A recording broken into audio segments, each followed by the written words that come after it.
PKP sudah, PKPB sudah, PKPP sudah, darurat pun sudah, semuanya sudah. Tapi kes COVID-19 terus melonjak, kluster baru terus bertambah. Mari kita tengok mengapa ini terus berlaku.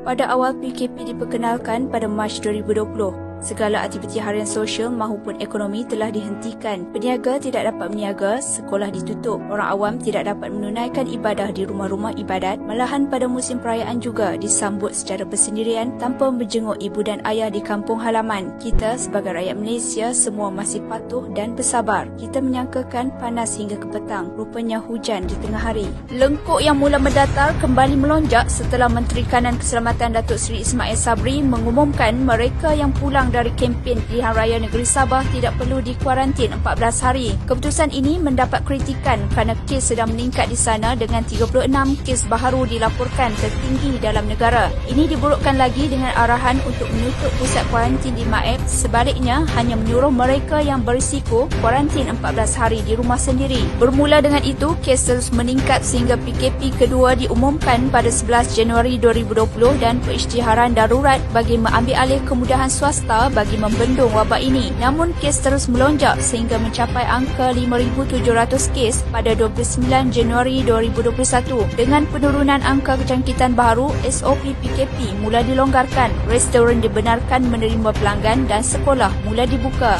Pada 30 Mac 2021, Datuk Seri Ismail Sabri mengumumkan arahan bekerja dari rumah dibatalkan.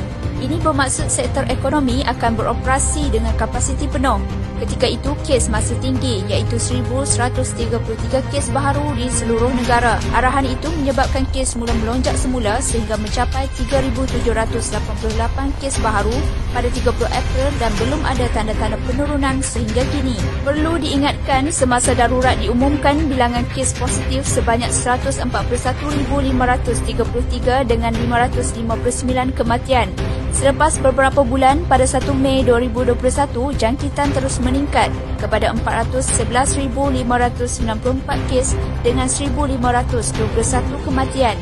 Apa maknanya PKP dan darurat sekiranya hasilnya sedemikian?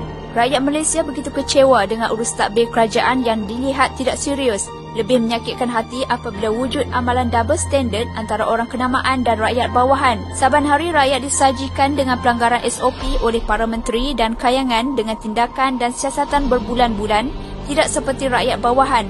Kompaunnya serta-merta. Sebagai contoh, kompaun RM50,000 yang dikenakan kepada peniaga burger, peniaga colek dan peruncit begitu mendapat perhatian orang awam.